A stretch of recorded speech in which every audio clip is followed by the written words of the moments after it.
When Moscow cut gas supplies to Europe in the winter of 2022, there was a lot of talk about how the old continent was going to freeze, how the EU had managed to get itself so addicted to Russian gas that its people would be reduced to shivering in their dark apartments. That did happen.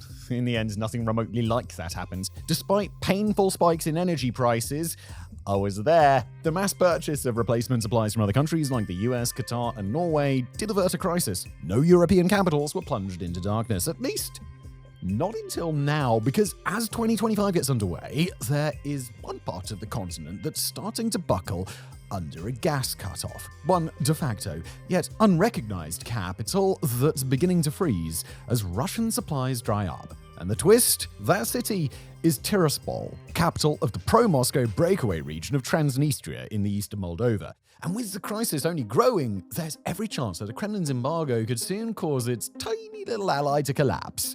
From the Transnistrian perspective, it wasn't meant to be like this. When the USSR disintegrated, it was a Russian military intervention that allowed the 400,000 or so people living in the region to split off from Moldova in a 1992 war. A war that ended with roughly 2,000 Russian soldiers guarding the breakaway province to secure its independence, even as Moscow itself refused to recognize Transnistria as a legitimate state. What the Kremlin did do, though, was massively subsidize the regime. Over the decade since 1992, it's estimated that Gazprom pumped $10.5 billion worth of free gas to Transnistria, with the company absorbing the monetary loss. As might be expected, the flow of free energy quickly came to underpin the entire Transnistrian economy.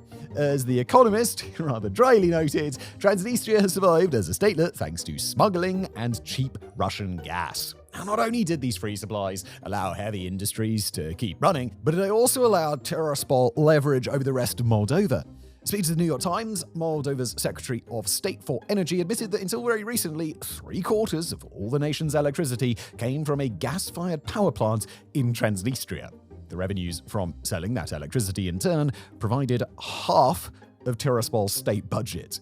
And given all this, you could probably imagine the chaos that would follow if the taps were to be suddenly turned off. Well, that chaos is exactly what Transnistria is living through right now. When gas supplies ended on January 1st, the impact was as immediate as it was intense. Specialist outlet Energy News reports that since then, quote, industrial companies have reduced their operations by 80%, while essential infrastructure struggles to remain functional. Now, the knock-on effect of these shutdowns has been a sudden spike in unemployment, with Balkan Insight reporting thousands laid off overnight. Meanwhile, heating and hot water have become unavailable to most residents just as the cold season gets underway. And while this week was unreasonably warm for January, temperatures should plummet back to freezing in the new year. And then there's the impact on the wider power grid. In a bid to stay warm, Transnistrians have been bulk buying electric heaters. On Monday, the 6th of January, this caused regional leader Vadim Krasnoselski to release a statement warning that the sudden spike in demand could cause the entire grid to buckle. And we'll quote him here, "If this situation continues, the power station may go into emergency mode. There could be some kind of technological malfunction and even a fire. Then we will be left without any electricity at all." Now, at this point, you're probably wondering, well, Simon, these guys, they're pro-Russian separatists, right? Why has the Kremlin cut their gas off? To which the hypothetical question's answer can only be, it's really complicated. Now, the first thing to note is that the exact reason why Transnistria is without free gas is disputed. For a long time, Russia pumped the stuff across Ukraine to Moldova, which sent it on to Transnistria in return for steeply discounted electricity. But with the revenue from energy exports helping fuel the Kremlin's war machine, Ukraine refused to renew a contract allowing the transit of Russian gas across its territory. The old contract expired December 31st. Yet it's not entirely clear that Ukraine was actually responsible for the current cutoff. Now, remember how we said the gas was first pumped to Moldova? Well, on January 28th, Russian gas giant Gazprom suddenly announced that it was cutting Moldova off due to unpaid debts. Gazprom claims Moldova owes it some $700 million, although an independent audit has shown that Chisinau really owes closer to $8 million. When the government offered to pay this smaller amount, Moscow refused. Complicating this is the fact that Moldova hasn't received Russian gas since late 2022, when the Kremlin cut it off along with the rest of Europe. The gas Moldova has received has gone straight to Transnistria. By stopping those shipments, Gazprom would have known that Tiraspol would freeze. Now, in their detailed article on the subject, Balkan Insight implies that this may have been intended. After all, the Kremlin made no effort to get gas to Transnistria via other routes, and we'll quote here. Although Russia has the technical possibility to continue to send gas to Moldova through the Trans-Balkan gas pipeline via Turkey, Bulgaria, and Romania, Gazprom has refused to do so. The quote ends. So, we'll circle back to our original question. Why? Why would Moscow want to freeze a region so pro-Russian that it voted to join the Russian Federation in a non-binding 2006 referendum? A region where up to 220,000 of its 400,000 residents hold Russian passports. Now, to truly know the answer, we need to be able to get inside Vladimir Putin's head, which would probably be a pretty grim experience, even if it was somehow possible, but fortunately it's not. I think we'd all feel rather dirty afterwards. So, all we have instead are theories of varying degrees of plausibility. One such theory holds that Putin is punishing the Transnistrian authorities for not more fully backing his war in Ukraine. While the region's elites regularly repeat Kremlin talking points, they've also failed to provide any concrete assistance. Instead, Tiraspol seems to have increasingly moderated its stance towards the pro-Western government in Moldova since the full-scale invasion began, likely due to the once porous Ukrainian border being slammed shut.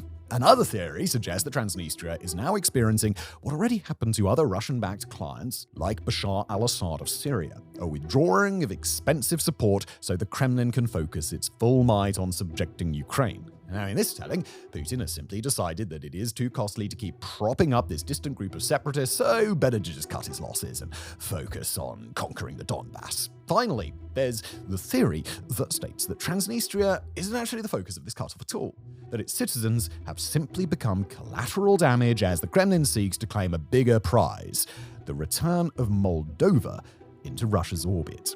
Now, the last few years have seen Chisinau respond to the invasion of Ukraine by hurriedly trying to anchor itself to the West. In practice, that's meant applying to join the EU, an application Brussels has accepted pending the implementation of several complex reforms. But while the Moldovan government dearly wants to join the European Union, society itself is a lot more polarized. In October, a referendum on whether to seek EU membership passed by a mere 50.46%.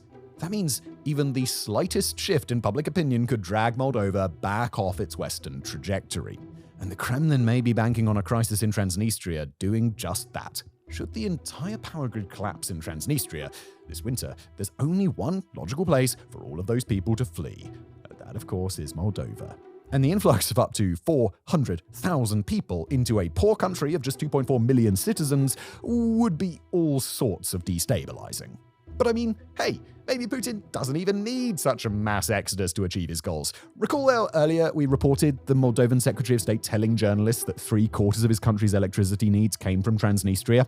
Well, with Transnistria cut off from Russia gas, it can't produce and export the electricity that Chisinau needs. Now, it doesn't mean Moldova is facing rolling blackouts. Romania has already stepped in to supply some 60% of its electricity, but it does mean that Chisinau is now having to buy energy on the open market without those discounts. And that, in turn, means that prices are shooting up for consumers. And this is important because we in the West have already seen what spiking prices do to a government's popularity. For all their local specifics, there's a decent argument that the ruling parties fell or were badly mauled last year in America, Britain, France, Portugal, Slovakia, and more, largely due to voter anger over inflation and rising energy prices. Should Moldovans react similarly at the ballot box during parliamentary elections later this year, the pro-Western government would likely be swept away by parties loyal to the Kremlin. Or, as Balkan Insight put it, quoting again, the idea is that high prices for energy will foment dissatisfaction among Moldovans who might otherwise vote for pro-European forces. Such a reading is, of course, deeply cynical. But then this is Vladimir Putin we're talking about, an autocrat who has consistently shown he's willing to abandon his own allies if he believes that the price is right. Good guy. In this case, though, it'll be the people of Transnistria who ultimately pay that price. Right now, a quick switch to coal-fired power has brought the statelet some breathing room, provided the power grid doesn't give out. But Tiraspol has only enough coal to last 50 days, and average temperatures in this part of the world are still below freezing in mid-February. The result, then, could be a humanitarian crisis in the next few weeks, one in which hundreds of thousands are potentially left without heat or light in the depths of winter. And if that comes to pass, then it's hard to predict what happens next. Putin may get his planned refugee influx into Moldova proper. He may get to watch in satisfaction as rising anger sweeps the pro-European government from power. Or he may find that events take an unpredictable turn. After all, Kiev in 3 days became over 1,000 days of war. And it could be that chaos in Transnistria opens up advantages for his opponents. Now, one aspect of this story that's often missed is the way it creates not just risks, but also opportunities for Moldova.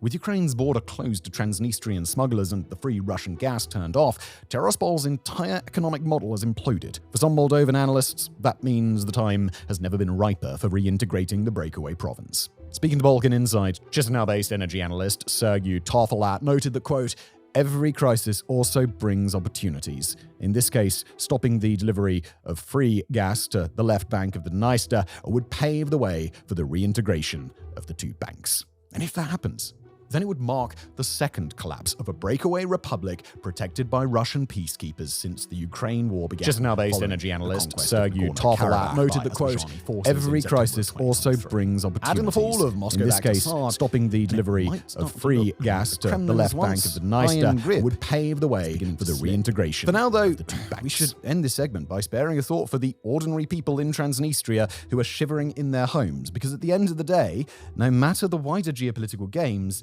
it's the regular people just trying to get by who are going to suffer. Next up, let's turn our attention to cartels. It's almost exactly a year ago today that Ecuadorian President Daniel Noboa responded to a growing tsunami of gang violence by declaring his nation in a state of internal armed conflict. At the time, the news was the first major shock of 2024. From one of Latin America's safest countries just 5 years earlier, the plunge of Ecuador into low-intensity warfare seemed uniquely awful. Awful as it was, though, we would argue that there was nothing unique about the country's descent. While an extreme example, the last few years suggest it was simply part of a trend, one that's slowly increasing across both Latin America and the Caribbean.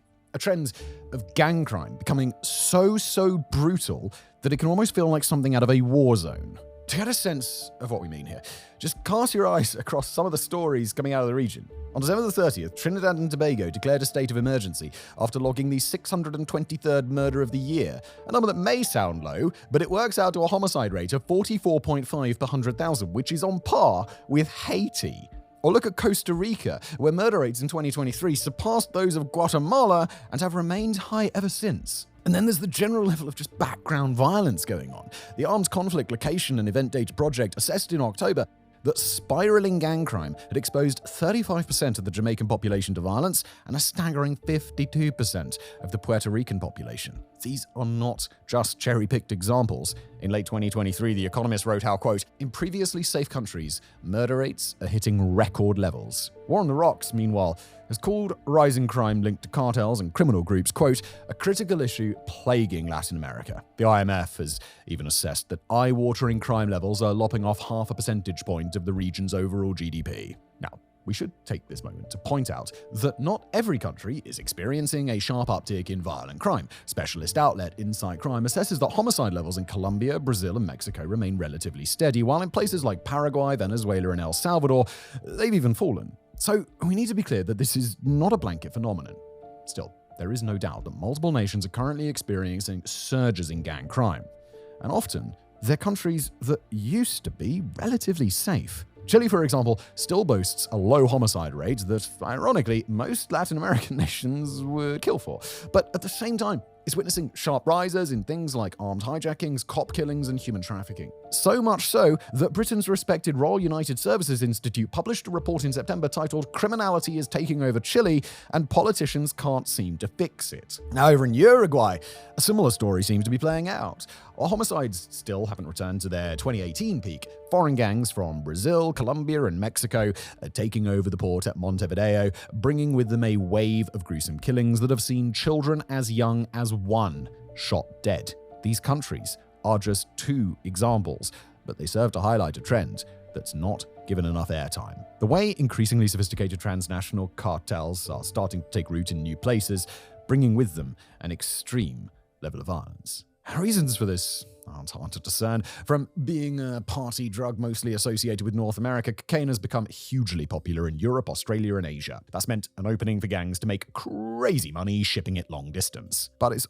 also meant a growing need to control container ports, ideally in nations with little experience in combating cartel crime. This need for laxly guarded container ports is one of the main reasons the Colombian cartels and the Albanian mafia began to muscle in on Ecuador. Same deal with Costa Rica, which saw its brand new Moine container port become the main jumping off point for sending cocaine to Europe within a year of opening. Chile's ports, meanwhile, have attracted Chinese organized crime groups. Yet it is the arrival of cartels from two specific nations that seem to have fueled the worst surges in crime: Mexico and Venezuela. In a fascinating article from 2024, War on the Rocks described how Mexico's Sinaloa and Jalisco New Generation cartels have exported their turf war into any nation they do business with. As they build up their presence in Latin America, that has meant backing opposing local gangs in a winner-takes-all battle for control of everything from smuggling routes to illegal logging. This is one reason why experts sometimes talk about the Mexicanization of gang culture in places like Costa Rica. As the cartels funnel in money and arms, their local partners start to mimic their Baroque levels of public violence as a form of intimidation. And so you get stories of decapitated bodies being hung from bridges in Ecuador, or plastic bags full of severed limbs being left in Costa Rican parks.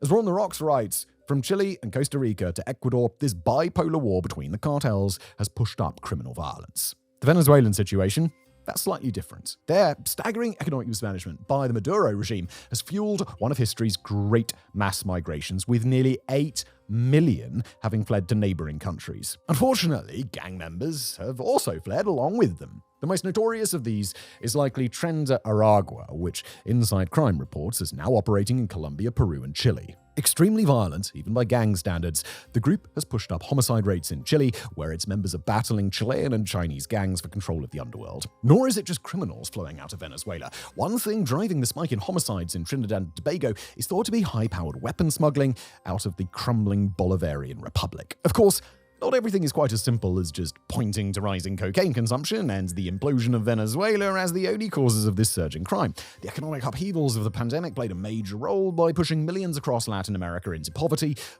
thousands tried to escape by joining gangs. Then there's the issue of overcrowding in the region's prisons. While worrying about criminals locked up in dangerous, overcrowded prisoners might sound like the ultimate bleeding heart cause, recent history has shown that such places can become incubators for the worst types of gangs. Tren de Aragua formed in Venezuela's broken prison system, while Brazil's first capital command emerged from an overcrowded institution in Sao Paulo. In Ecuador, it was the takeovers of prisons by gangs such as Los Chineros and the resulting massacres that presaged the nation's collapse into internal armed conflict. Now, we don't want to overdo this.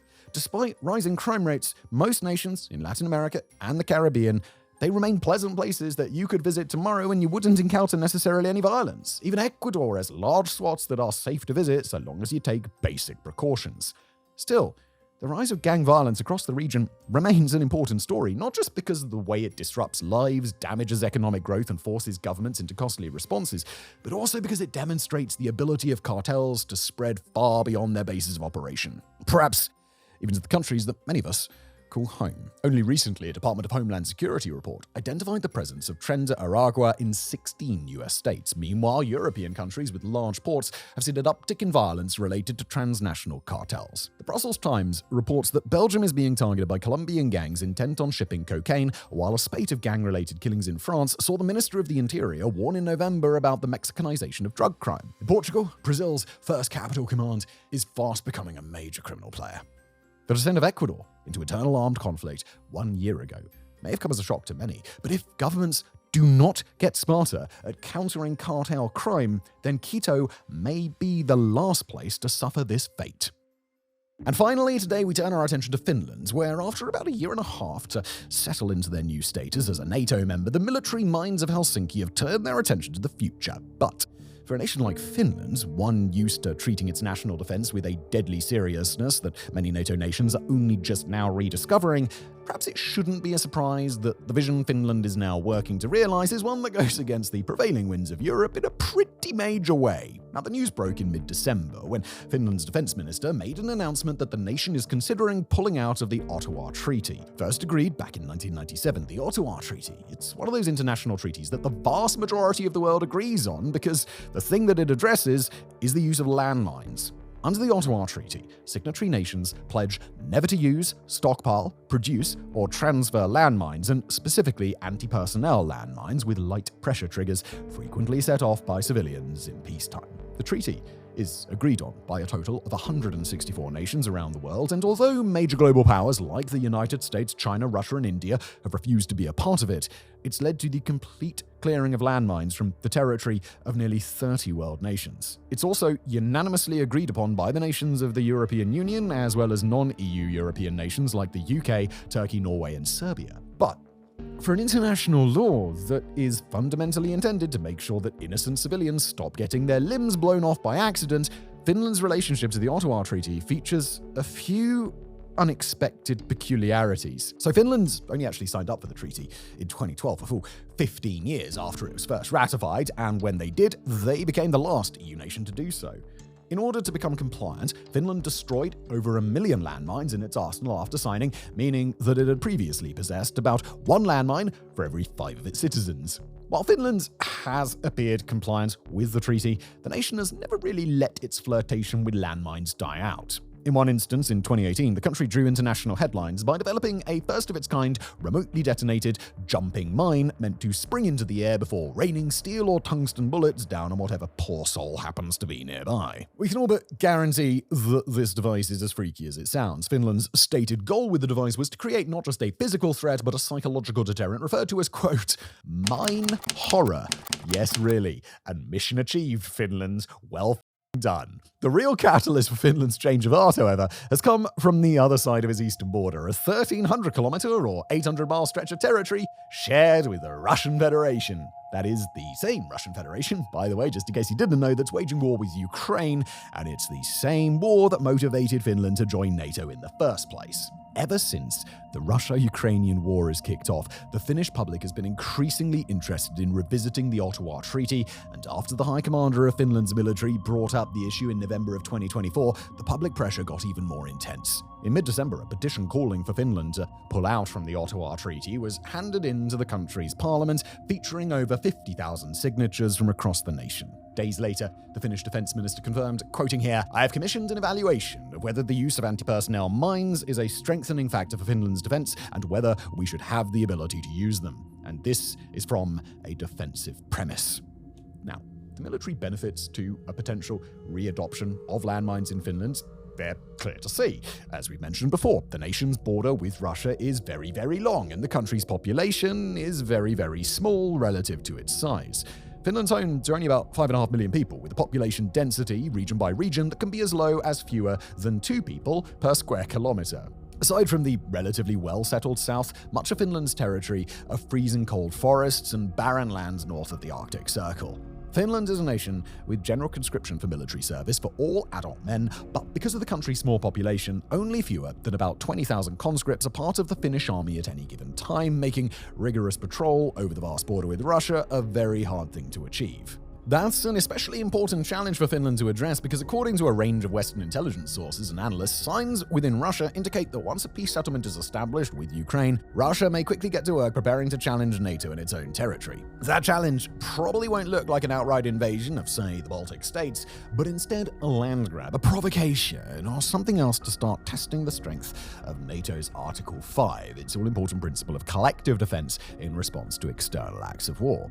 Finland, with its sparsely inhabited areas all along the Russian border and its inherent issues keeping watch over that land, is a prime candidate to be on Putin's receiving end. Carve out and occupy, say, 100 square kilometers of mostly empty Finnish territory, and Russia might not have produced mass casualties, but it will have engaged in the sort of naked land grab that would leave NATO no choice but to respond. But there's one way that Finland can ensure that its territory isn't used for that show of force, or worse, a Russian advance of troops deeper into Scandinavian territory. By placing a high saturation of landmines in and around the land near its long Russian border, Finland can create a real deterrent threat without having to dispatch troops in the long term and without having to wait for Russian soldiers to actually present a threat. Instead, Finland can engage in an act of area denial, taking the zones they worry that Russia would occupy and making them too dangerous for Russia to dare send any meaningful numbers of its own soldiers. That act of area denial wouldn't entirely stave off a Russian advance or probing land snatch against NATO territory, but it would make damn sure that such a thing wouldn't happen on Finnish soil. Strengthening the Finnish argument to return to landmine use are a handful of factors that make this particular nation a strong fit for the technology. As we've mentioned, Finland's population is broadly quite low, and they don't tend to be concentrated in areas where these landmines would be deployed, meaning that although rural villagers, roving hunters and trappers, and people living way out in the woods might be at risk, there's still a minimal number of people overall.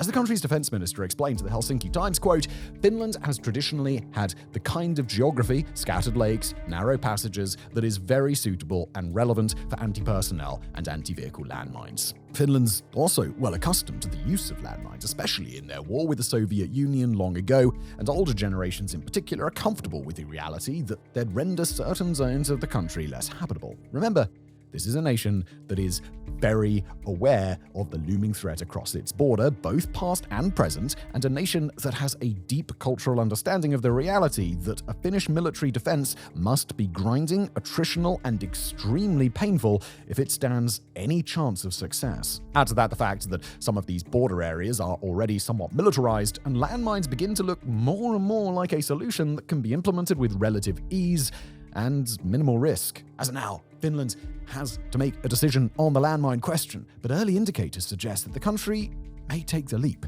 Finland's defense minister pointed out in comments around the proposal that Russian tactics, quote, specifically their mass use of infantry and also their mass use of mines, are meaningful indicators of how Finnish defense should shift to match. If Finland is going to fight an adversary that uses lots of personnel and has no problem using landmines, then logically, Finland should ignore any pressure against using its own landmines and make sure that any landmines it does employ are sensitive enough to deal with infantry. The country's prime minister has informed other Nordic and Baltic nations that Finland will be seriously discussing the potential for landmine usage, leading the Baltic nation of Estonia to indicate that they'll potentially be doing the same. Politically, about half of Finland's major political parties have expressed that they're in favour of reintroducing anti-personnel landmines, while most of the others have expressed that they're ready to engage in active, open debate on the subject. Just one party, the Green League, has advocated for Finland to remain party to the Ottawa Treaty. Now, there's still time for Finland to debate and potentially even reconsider the choice, and they very well might if they come under diplomatic pressure from the rest of NATO or the EU. But that hasn't happened yet, and it might not happen at all. Among other voices, the country's defense minister has stressed that the nation is ready to take this step, and we'll quote him here. Finland is the most responsible out of the world's countries, and you could say has the best expertise in laying mines. They are dangerous only for the party attacking the country. If we introduced landmines, it'd be absolutely certain that our mine-laying practice, which is the world's most responsible, would rather be an example to others than a risk for civilians. End quote. For the sake of the Finnish public and for the sake of Finnish sovereignty, we certainly hope that that assessment proves correct. Thank you for watching.